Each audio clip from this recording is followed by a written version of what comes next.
Oi, gente, bom dia. Estamos por aí.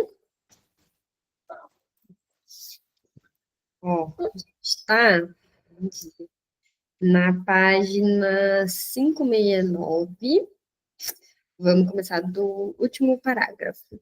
Veja se vocês se acham ali. E se alguém souber qual que é a página do PDF, já deixar anotado aqui no chat, por favor. Vamos lá? Vamos começar? Só aceitar aqui quem está entrando. Acho que foi. Bora lá. É inevitável a conclusão de que, arremetendo contra os americanos em bloco, indiscriminadamente, com uma ferocidade imaginosa, Freud estava dando vazão a alguma necessidade interior, e não ouvindo sua experiência. Mesmo o fiel Ernest Jones, como sabemos, teve de admitir que o anti-americanismo de Freud, na verdade, não tinha nada a ver com os Estados Unidos. Aqui tem uma nota que fala para ver da 221, mas a gente vai seguir. Olha, a Evelyn colocou aqui que no 708. Freud tinha uma vaga noção de que os seus sentimentos eram menos ou mais que plenamente objetivos. Nos anos 1920, ele chegou a fazer algumas efêmeras tentativas de diagnosticar os misteriosos americanos. Enfurecido com dois artigos psicanalíticos de autores americanos, ele disse a Ernest Jones em 1921: os americanos são realmente ruins demais. Mas acrescentou prudentemente que não iria julgar, porque eles são assim sem maiores oportunidades de observação. Arriscou, na verdade, a ideia de que a concorrência é muito mais aguda entre eles. Não ter êxito significa a morte civil para cada um deles, e não tem recursos pessoais além de sua profissão, nenhum passatempo, jogo, amor ou outros interesses de uma pessoa pela cultura. E êxito significa dinheiro. Pode um americano viver em oposição à opinião pública, tal como estamos preparados para isso? Aí aqui tem uma nota também. Em um mal-estar na civilização, ele se absteve de juízos categóricos e se declarou disposto a evitar a tentação de iniciar uma crítica da cultura americana, visto que queria, acrescentou gratuitamente, evitar o emprego de métodos americanos. Os americanos, ao que parecia, infelizmente, haviam vinculado o materialismo à conformidade. 3 anos depois, Freud aproveitou a visita de Henke aos Estados Unidos como oportunidade para dar a esse diagnóstico um nome arrasador. Em nenhum lugar se é tão assoberbado pela insensatez das ações humanas como lá, onde mesmo a satisfação prazerosa das necessidades animais naturais não é mais reconhecida como um objetivo da vida. É um louco Adlerei anal. Freud não poderia escolher nada mais derrisório do que impingir aos americanos o nome de seu ex-discípulo mais detestado.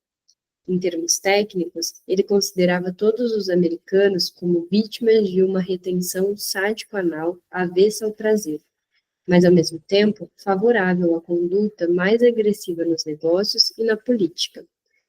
Era por isso que a vida americana estava marcada pela pressa. Era por isso também que os aspectos não utilitários da vida, fossem passatempos inocentes ou os mais elevados âmbitos da cultura, não estavam ao alcance dos americanos. Freud detectava essas manifestações do caráter americano por toda parte. Para começar, dificilmente a integridade estaria presente. Foi o que Freud quis insinuar quando se referiu ao seu sobrinho americano, Edward Bernays, o bem-sucedido fundador do setor de relações públicas, como um menino honesto quando eu o conheci. Não sei até que ponto ele se americanizou. Além disso, os Estados Unidos ofereciam aos amantes um ambiente frio. É este o sentido básico da observação de Freud a Blumgart, de que os homens americanos nunca tinham adotado uma atitude correta em relação às mulheres. Mas o pior de tudo era que a América tinha se escravizado àquele produto predileto dos adultos anais, o dinheiro. Para Freud, os Estados Unidos eram, numa palavra, a dolaria. Nada disso é original, exceto pelo vocabulário psicanalítico. Os epítetos de Freud, em sua maioria, existiam havia um século, e muitos eram lugares comuns nos círculos por eles frequentados, que tem outra nota. Eis apenas um exemplo extraordinário. Em 1908, Ernest Jones disse a Freud: os americanos são uma nação singular, com hábitos próprios. Eles mostram curiosidade, mas raramente verdadeiro interesse. A atitude deles em relação ao progresso é deplorável. Querem saber do método mais recente do tratamento com um olho fixo no dólar todo-poderoso e só pensam no crédito ou kudos, renome, como dizem que isso lhes trará. Ultimamente, têm sido escritos muitos artigos elogiosos sobre a psicoterapia de Freud, mas são absurdamente superficiais, e temo que vão condená-la categoricamente quando souberem sua base sexual e entenderem o que ela significa. Em 1927, o psicanalista francês René Lafforgue descrevia um americano, citado como P, numa frase que Freud deve ter achado apropriada. Como um autêntico americano, P sempre pensou que se podem comprar analistas. No mesmo ano, Firenze, deixando os Estados Unidos, depois de uma visita prolongada, mostrou-se preocupado que os americanos neuróticos, aliás, numerosíssimos, precisavam de muito tratamento psicanalítico e de qualidade muito melhor do que estavam recebendo. Voltei aqui depois de muitos anos, segundo uma citação do que ele teria dito, para ver qual o interesse pela psicanálise era muito maior do que na Europa. Mas também notei que esse interesse é um tanto superficial e que o lado mais profundo é algo negligenciável. Tais opiniões deixam muito claro que Freud e seus adeptos estavam reproduzindo, frequentemente com os próprios termos, as declarações condescendentes, havia anos, expressas pelos europeus cultos. E estas, por sua vez, repetiam em larga medida as concepções de seus pais e avós, que havia um século projetavam nos americanos certos vícios, alguns verdadeiros e muitos inventados. Por muito tempo fora, um jogo social favorito depreciar a mania de igualdade, a mania não menos acentuada pela novidade e o materialismo dos americanos. Já em 1822, Stendhal os ridicularizava em seu espirituoso estudo do amor, como a encarnação da anti-imaginação. Segundo ele, os americanos eram incapazes de amar. Em Boston, pode-se deixar uma moça sozinha, com um belo estrangeiro, com a certeza de que ela só vai pensar no dote do casamento de seu futuro marido.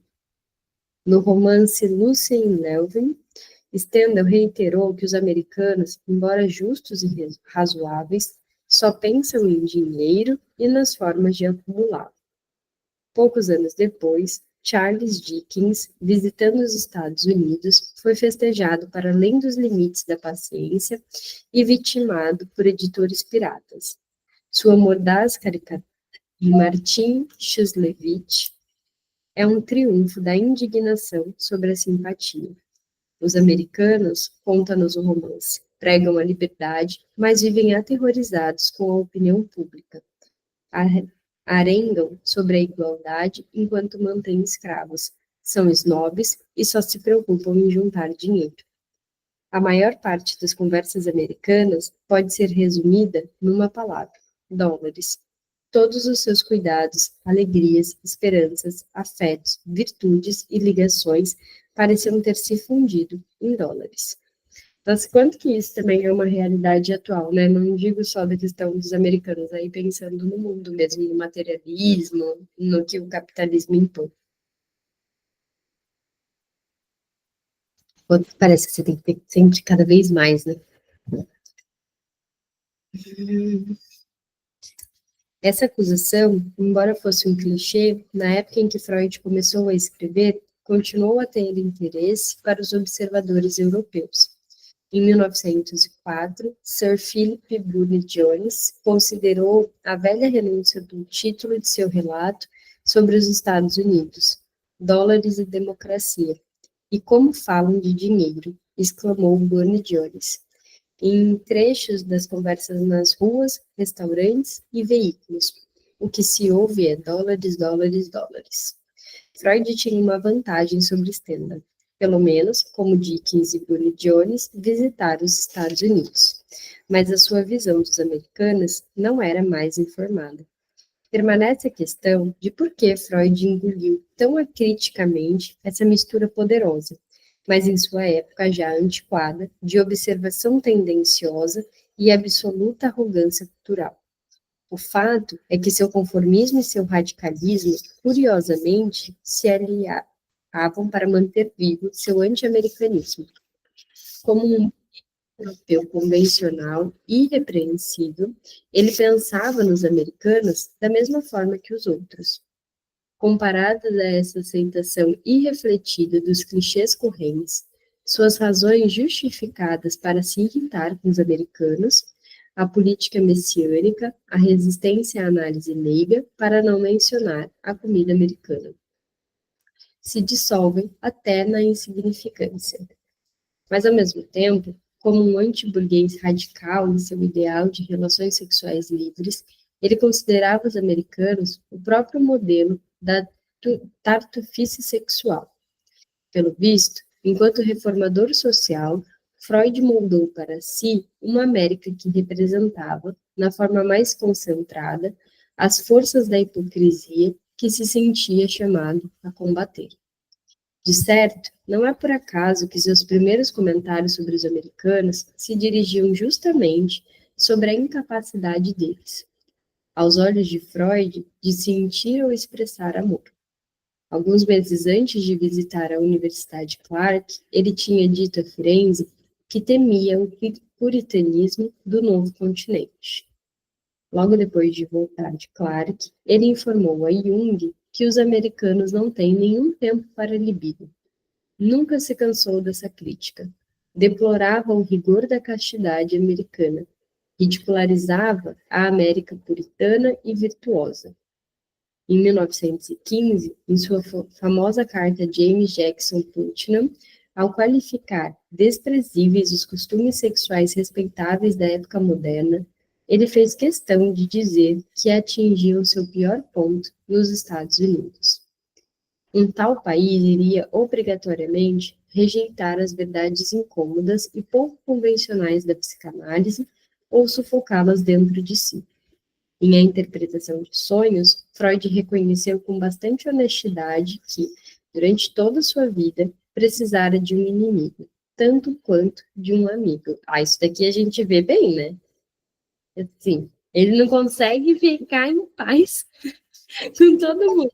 Toda hora ele briga com alguém, toda hora ele tá, né, causando ali. Vocês veem que os amigos dele eles são amigos durante algum tempo, e aí logo depois já não são mais amigos, né? E aí logo depois briga e, enfim, rompe. Alguns ainda teve conversa, né? E outros nunca mais.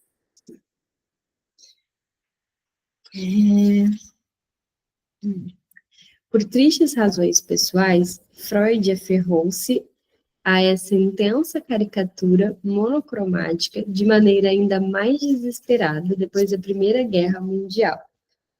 Exato, Gabi. Acho que ele não era. A Gabi colocou aqui que ele não devia ser uma pessoa fácil. Acho que ele não era mesmo. Hum. Mas aí também os anos de maturidade vão mostrando pra gente que ninguém é fácil.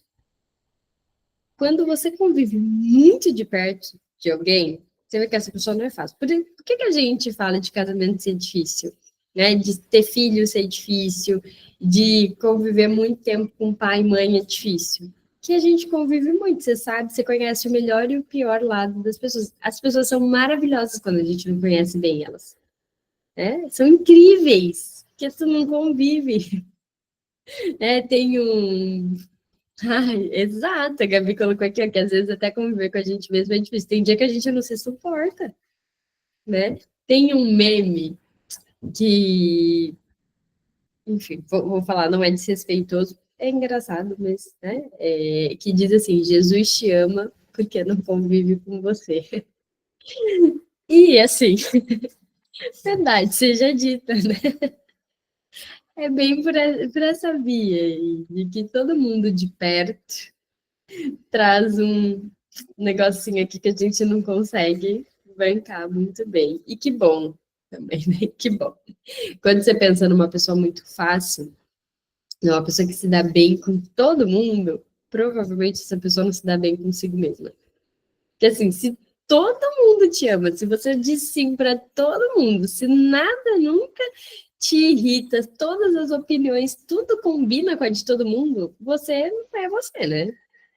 Assim, você está se moldando a partir do que as pessoas pedem. Então, ele devia ser difícil mesmo, mas acho que ele também era difícil porque a gente vê que ele tem uma intensidade nas relações. Você vê, mesmo pensando no. Peraí, gente, fugiu o nome do que ele trocou cartas lá a vida inteira, que foi o melhor amigo dele, a vida inteira não, né? Até eles brigarem. Depois morreu e ele foi com a mulher dela. O Flias, Bruna? Obrigada.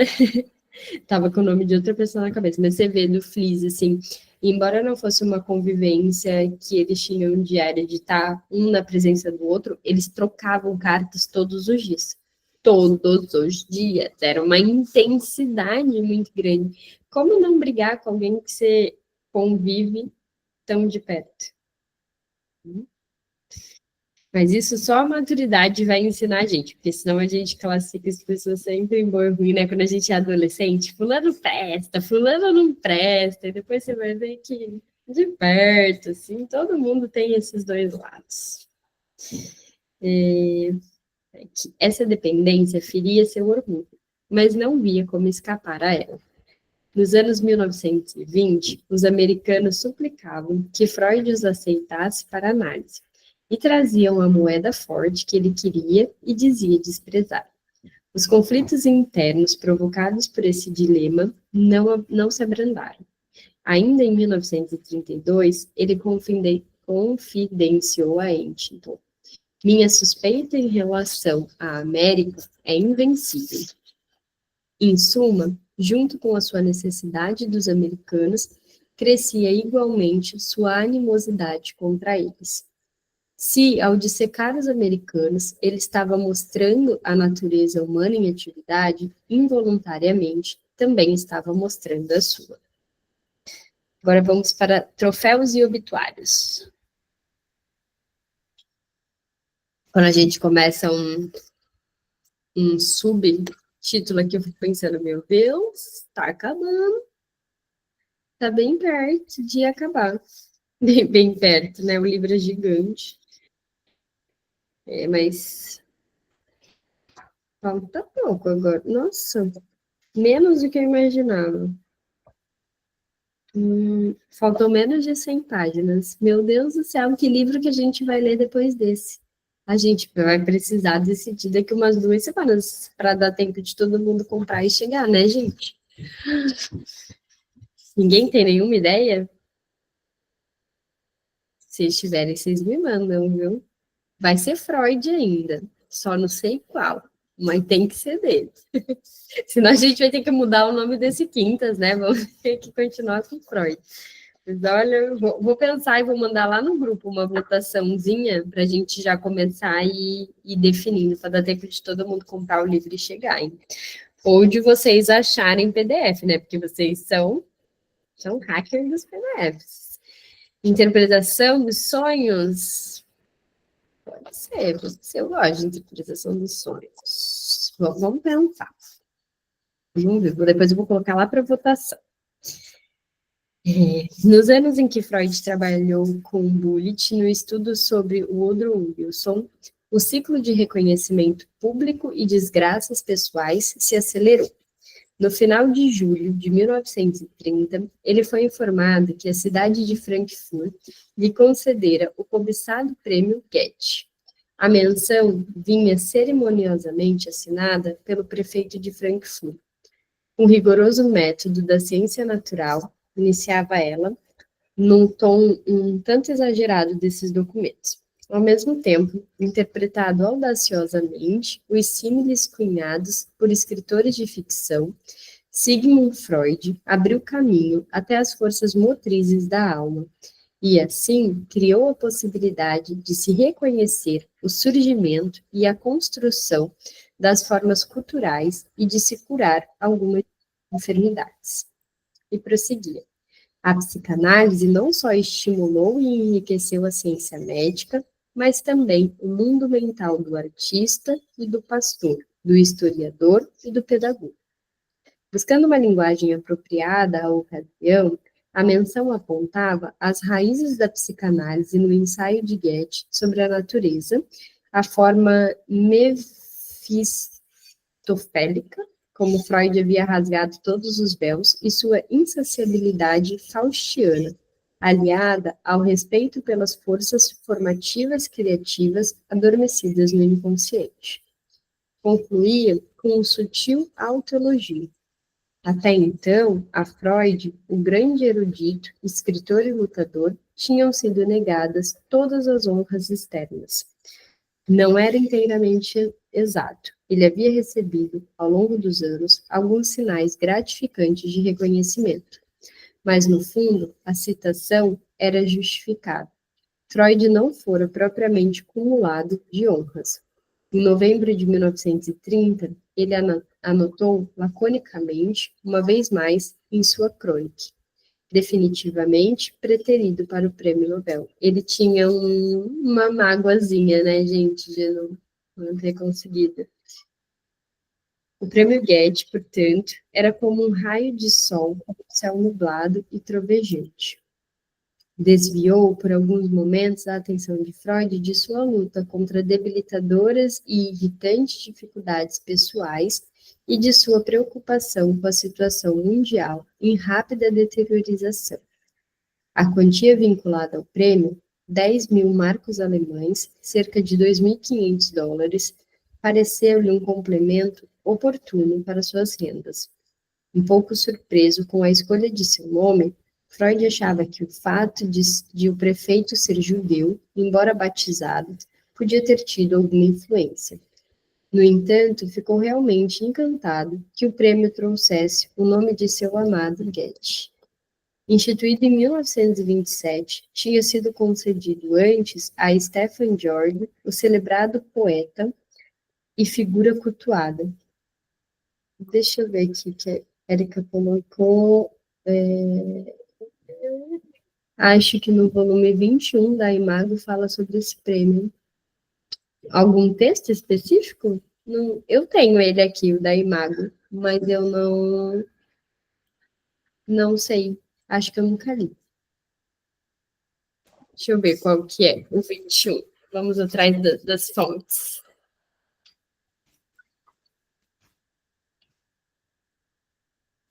Aqui no 21 é o futuro de uma ilusão e o mal-estar na civilização e outros trabalhos.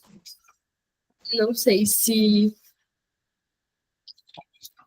Vamos ver. Olha a casa dele, dá para ver? Dá, né? Tem algumas imagens aqui. Em toda a obra, as pessoas não gostam, né, da Imago, tem um carinho afetivo por ela que eu ganhei no primeiro ano da faculdade. Deixa eu ver. Ah, é isso mesmo, tem aqui, Prêmio Goethe, 1930. Carta ao Dr. Alphonse Paquet, discurso pronunciado na Casa Goethe, em Frankfurt, Relação dos trabalhos de Freud que tratam principalmente ou em grande parte de arte, literatura ou teoria estética. Fica na página 212. Então, quem tiver curiosidade de ler o discurso, deve ter alguns trechos aqui, mas está no volume, então, 21. Obrigada aí pela dica, hein? Depois eu vou ler também, quero ver a carta. Eu amo as cartas. Deixa eu ver onde a gente estava. Aqui, celebrado poeta e figura cultuada. Albert Schweitzer, missionário e biógrafo de Bach, e a Leopoldo Zeigler, um filósofo da cultura. Freud estava em boa companhia.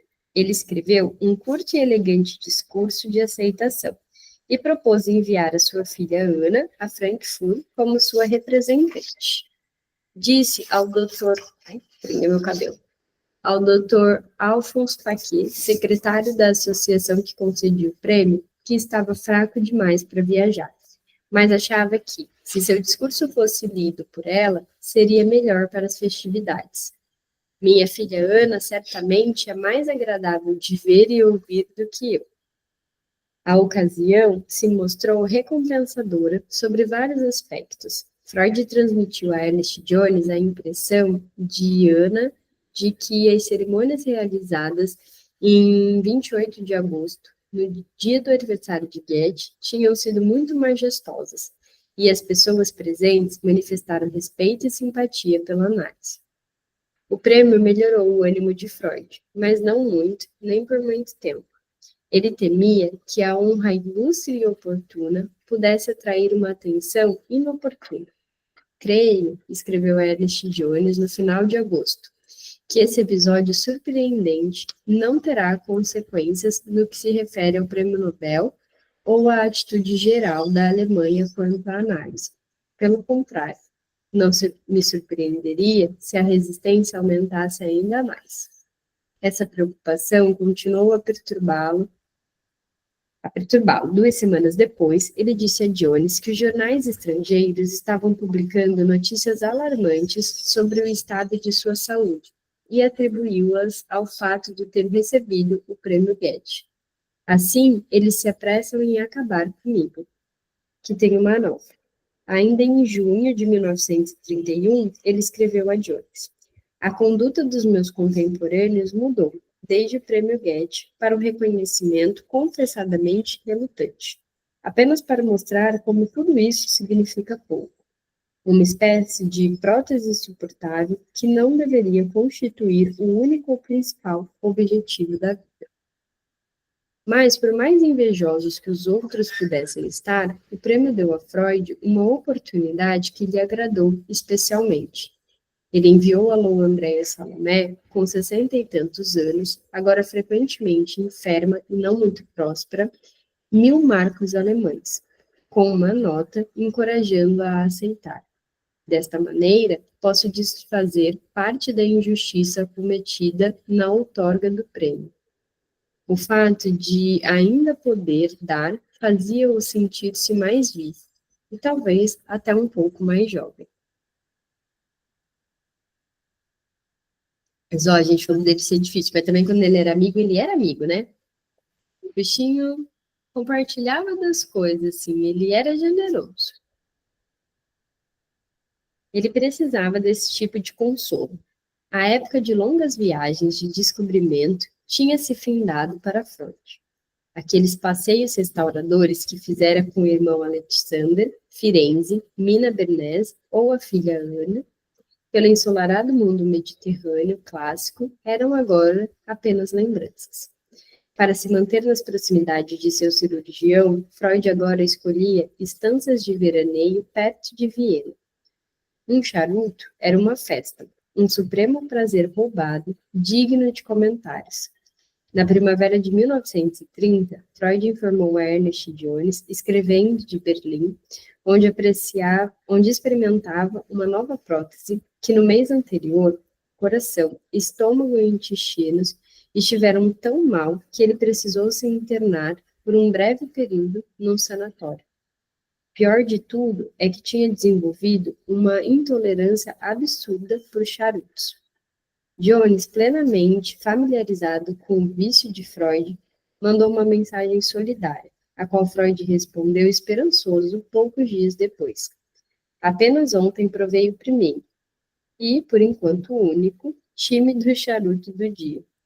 Durante seus meses de trabalho na cidade, ele continuava a analisar psicanalistas recém-formados, embora com uma agenda reduzida, enquanto o Dr. Pichler frequentemente o visitava para examinar o palato, atento a sinais de tumores malignos e realizar pequenas operações dolorosas em pontos de aparência suspeita. Ao agradecer Lou Andréia Salomé por uma carta afetuosa por ocasião ao seu, como é que fala, 74º aniversário, em maio de 1930, Freud lamentou que estava pagando um preço alto pela saúde que lhe restara. Deixei totalmente de fumar, depois que isso me serviu durante exatamente 50 anos como proteção e arma no combate com a vida. Assim, estou melhor do que antes, mas não mais feliz. Ele assinalou como seu velhíssimo Freud. Gente, não dá, ele é muito fofo. Dá dó até do bichinho parar de fumar. Era um sinal de afeto, como um aceno de mão alegre e ligeiramente trêmulo.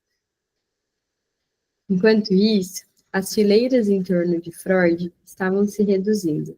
Seus velhos parceiros de cartas, com quem tinha jogado taroque todas as noites de sábado, estavam desaparecendo.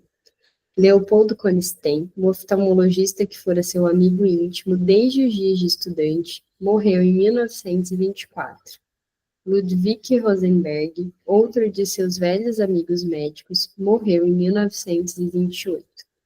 Oscar Haye seguiria logo depois, em 1931. Esses homens estavam entre os poucos com quem Freud mantivera relações íntimas, empregando o tratamento duplo. Entre esse prezado grupo não analítico, apenas o arqueólogo Emanuel Lowe, com o mesmo entusiasmo de Freud por antiguidades, e evidentemente mais informado, continuava a aparecer para uma visita e longas conversas. Sua família não foi poupada. Em setembro de 1930, a mãe de Freud morreu, na idade avançada de 95 anos. Freud se despedira dela no final de agosto, no mesmo dia que uma delegação de Frankfurt chegou a Bergasse 19 com o diploma do prêmio Goethe.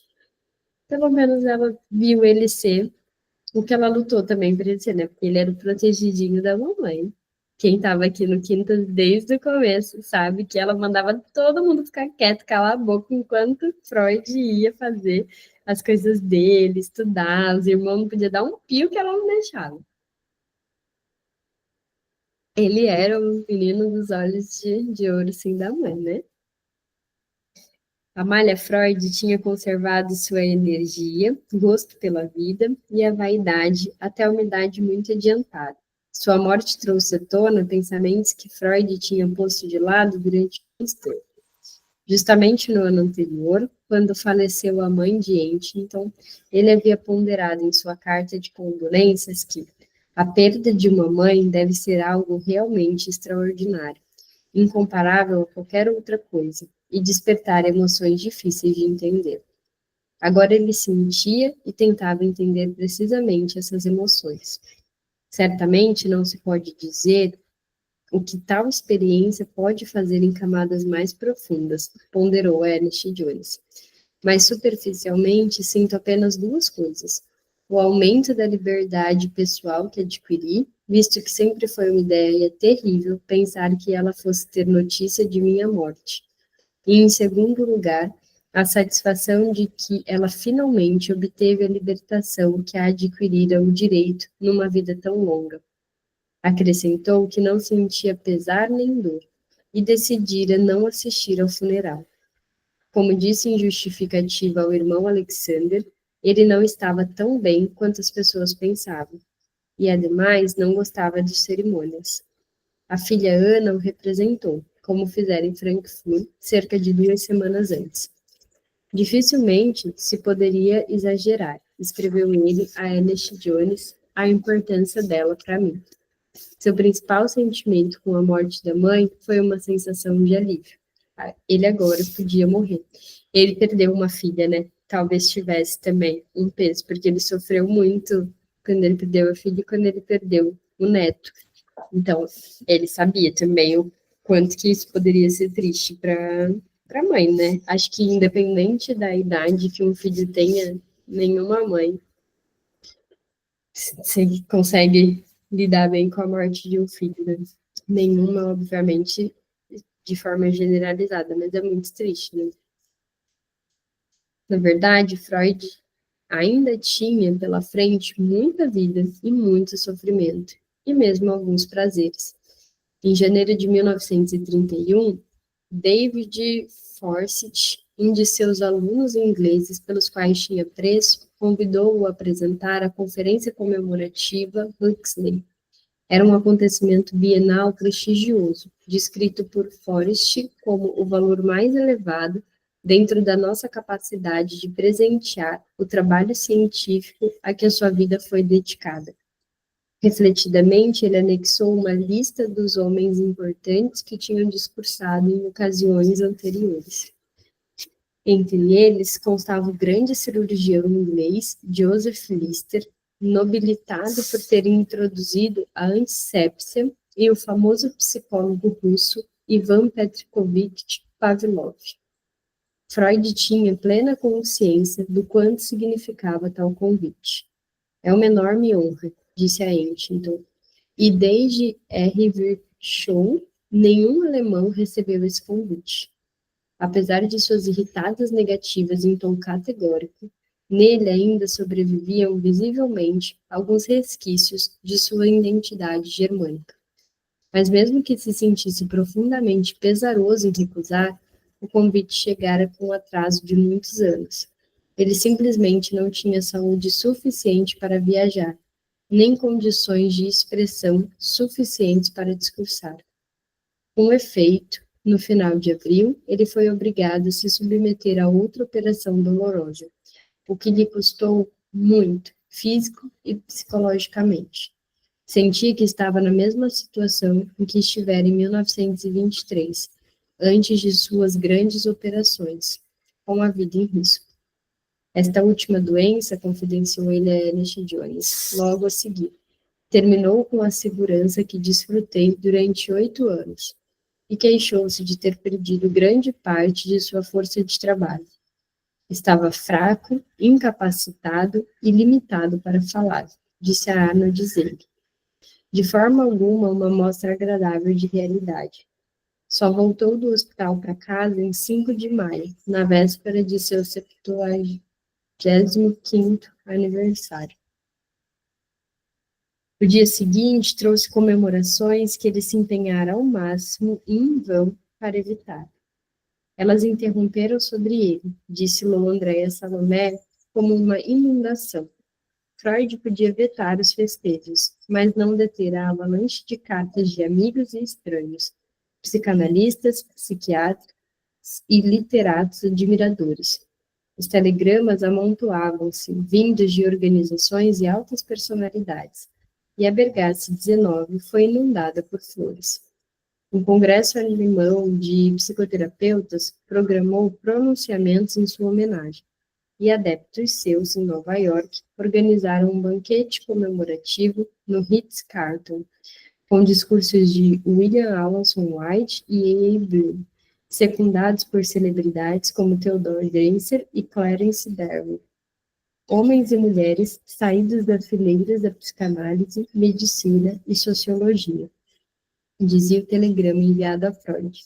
Estão reunidos em Nova York para se homenagearem, homenageando em seu 55º aniversário o explorador intrépido que descobriu os continentes submersos do ego e deu uma nova orientação à ciência e à vida. O prefeito de Frankfurt, Alphonse Panquet, Roman Roland, todos lembraram a data. Albert Einstein escreveu um bilhete muito elogioso. todas as terças-feiras, ele estava lendo Freud com uma amiga, e sentia-se assoberbado pela beleza e limpidez de seus textos. Afora Schopenhauer, escreveu Einstein com delicadeza. Não existe ninguém para mim que seja ou tenha sido capaz de escrever assim. Ele escrevia muito bem mesmo, né? Mas o Einstein recusou lá que ele ganhasse o prêmio Nobel. Tem o ranço. Né? Fica elogiando ele, tem o ranço.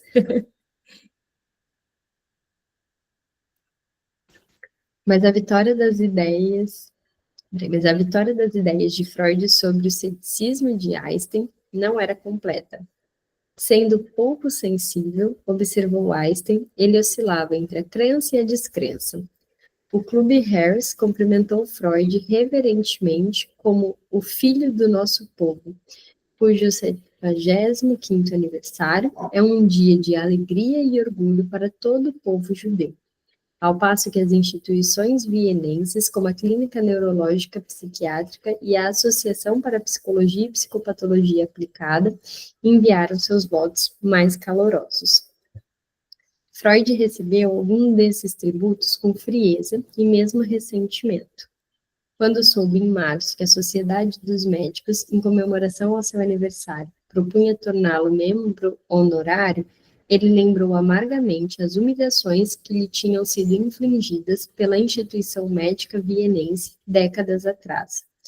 Na privacidade de uma carta a Huntington, ele qualificou a indicação de repulsiva, reação covarde a seus êxitos recentes.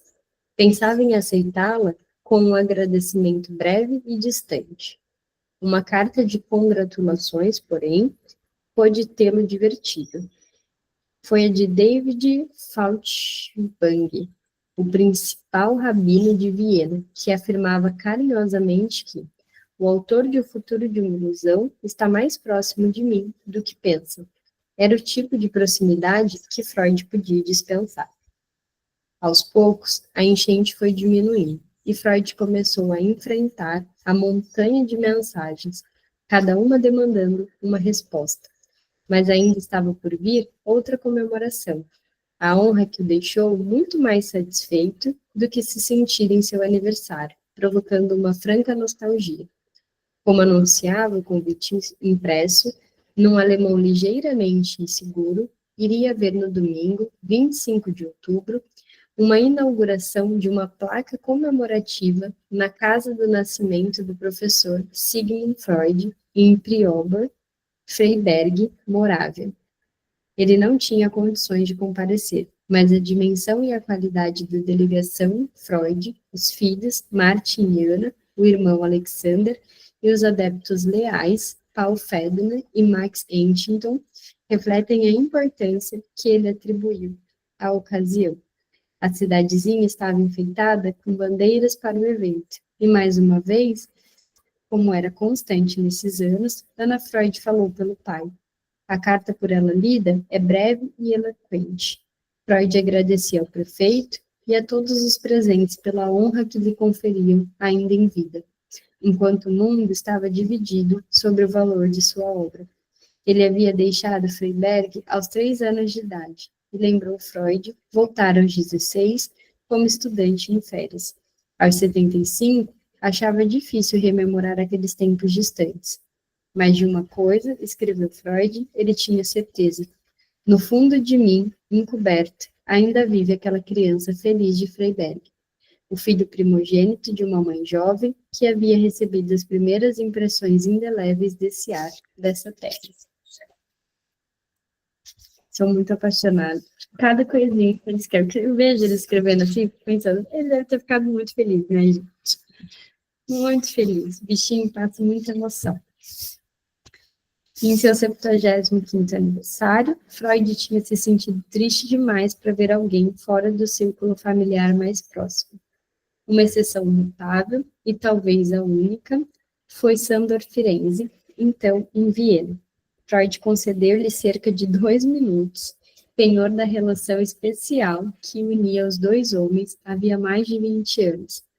Firenze fora um ouvinte fiel de Freud.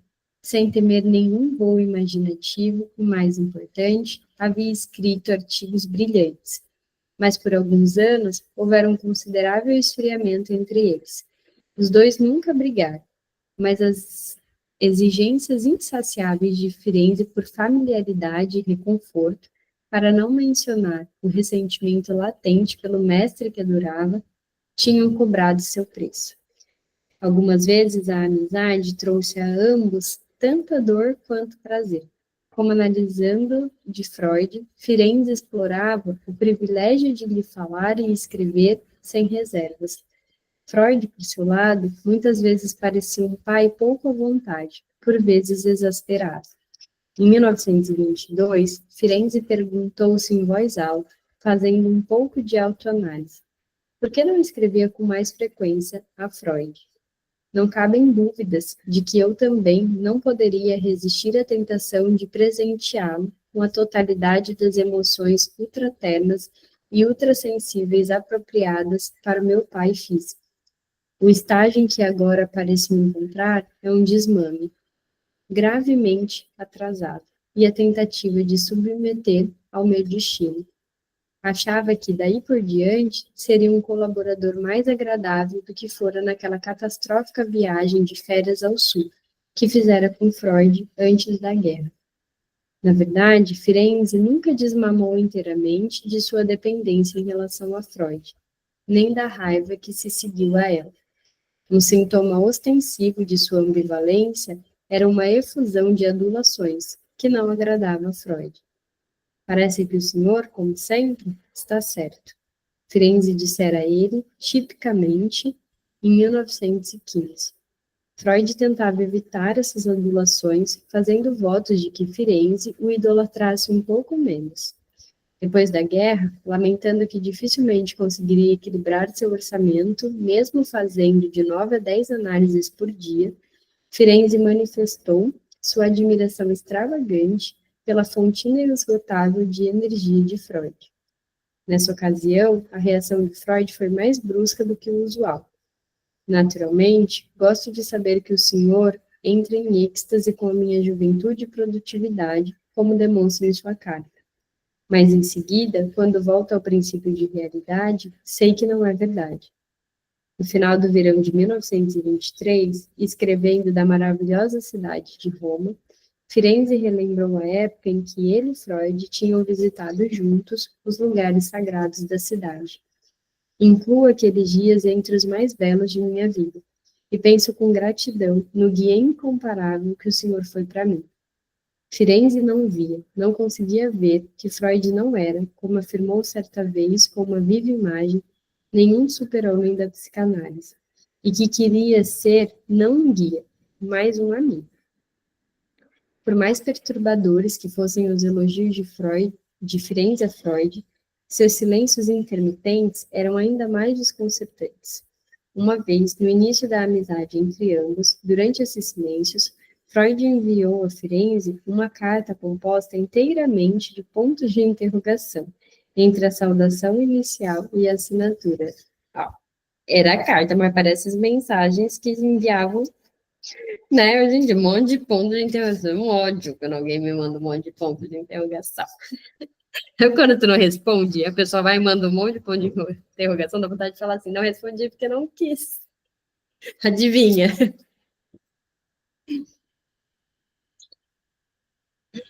Foi um gesto de admoestação, que pode ter repetido algumas vezes. Deixa eu ver aqui, porque acho que não vai dar pra gente ler tudo. Ixi, Maria, não vai. Tem muitas páginas ainda. Não vai dar para terminar. Eu vou ler, acho que só mais esse capítulo, deixa eu ver. Acho que vai dar para terminar essa página, para terminar com sentido, porque eu não gosto de deixar assunto. É claro que às vezes o próprio Freud falhava em manter contato. Nossa correspondência, antigamente tão viva, adormeceu ao longo desses últimos anos. Escreveu a ele a Firenze em 1922. O senhor escreve apenas raras vezes, e eu respondo ainda mais raramente. Mas, de modo geral, silencioso era Firenze. No final de junho de 1927, voltando de sua viagem aos Estados Unidos, Firenze visitou Londres, mas evidentemente deixou de parar em Viena, e Freud manifestou alguns sentimentos ambíguos a respeito. Certamente não é carinhoso, escreveu ele a Huntington, que ele não tenha nenhuma pressa em me visitar, mas não sou difícil de contentar. Provavelmente trata-se de algum tipo de esforço de emancipação. Contudo, Freud não podia manter a distância da pura análise. Quando se fica muito velho, acrescentou com certa mágoa, no final tem-se todo mundo contra si. Huntington também não gostou do que viu. Devo confessar, disse ele, que desde meu encontro com F. Firenze, aqui em Berlim, fiquei e estou realmente alarmado. Em dezembro, Freud manifestou diretamente sua preocupação a Firenze. Caro amigo, escreveu ele, o que significa seu silêncio? Espero que não esteja doente. Mande notícias antes do Natal. Mas Firenze não ajudava.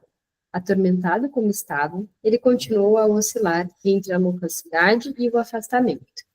Assim, em agosto de 1907, Freud podia informar a Huntington que agora estamos nos correspondendo mais animadamente.